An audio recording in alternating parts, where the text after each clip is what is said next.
Hello my dear students, welcome you all to the video series on the public administration lectures. Today we shall look into the Cabinet Secretariat, its role and functions. The Cabinet Secretariat functions directly under the Prime Minister. The administrative head of the Secretariat is the Cabinet Secretary, who is also the ex officio chairman of the Civil Services Board. The business allocated to the Cabinet Secretariat under the Government of India, Allocation of Business Rules 1961, includes the secretarial assistance to the Cabinet and Cabinet committees and the rules of business. The Cabinet Secretariat is responsible for the administration of the Government of India and the Government of India Business Rules 1961, facilitating the smooth transaction of business in the ministries and various departments. The Cabinet Secretariat assists in the decision making in government by ensuring the inter-ministerial coordination, ironing out the differences among the ministries or the departments, and evolving consensus through the instrumentality of the standing committees of secretaries.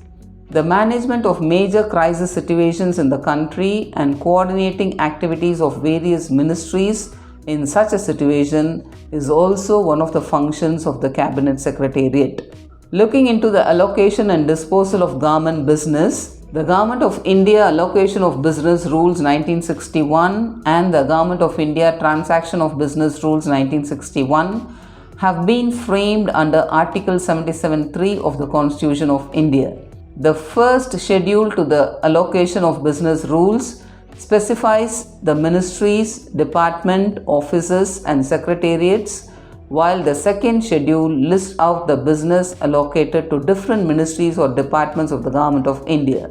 The transaction of business rules lay down the procedure for disposal of business and decision making in the Government of India.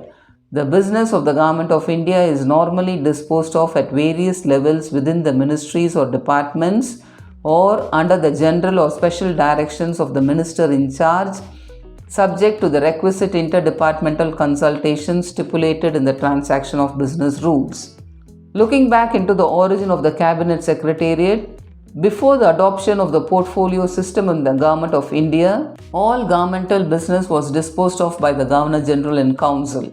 As the amount and complexity of business of the government increased, the work of the various departments was distributed amongst the members of the Council, only the more important cases being dealt with by the Governor General or the Council collectively.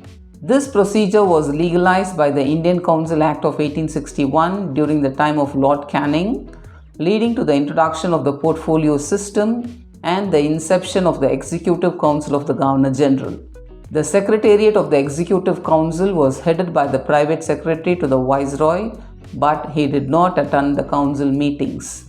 Here you can look into the structure of the Cabinet Secretariat and the position of the Cabinet Secretariat with various levels of hierarchy. For further information, you can just go into the websites and look into the hierarchy of the Cabinet Secretariat and the Cabinet Secretary as well. In the Cabinet Secretariat, there are the Cabinet committees, which are the great support. This is considered to be the secretarial assistance provided by the Cabinet Secretariat to the Cabinet and Cabinet in committees, which includes the convening of the meetings of the Cabinet and its committees on the orders of the Prime Minister, preparation and circulation of the agenda, circulation of papers related to the cases on the agenda, preparation of record of discussions, circulation of the record of discussion after obtaining the approval of the Prime Minister, monitoring the implementation of decisions taken by the Cabinet and its committees. The Cabinet Secretariat is the custodian of the papers of the Cabinet meetings. Hope you would have understood the Cabinet committees and its role in the Cabinet Secretariat. As far as the promotion of inter-ministerial coordination is concerned, it required for removing the difficulties, removing the differences, overcoming the delays, coordination in administrative action, coordination of policies.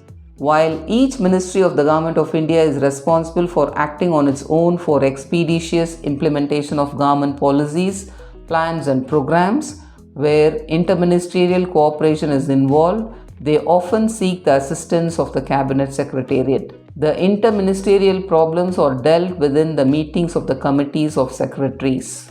Coming to the other important functions of the cabinet committees, the committees are constituted for discussing specific matters and proposals emanating from various secretaries to the government, and meetings are held under the chairmanship of the cabinet secretary.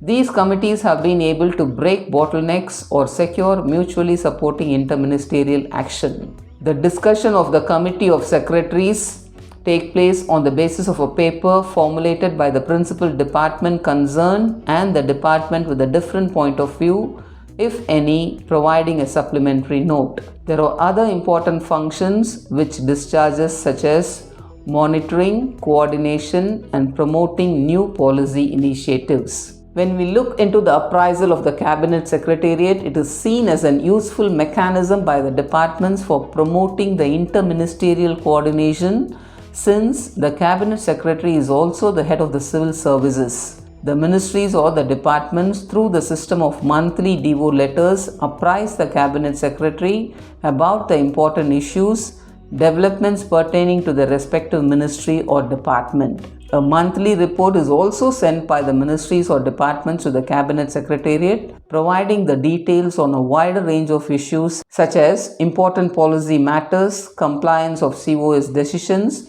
sanction for prosecution pending for more than 3 months, departure from transaction of business rules, and the implementation of e-governance. Hope you would have understand the importance of the Cabinet Secretariat.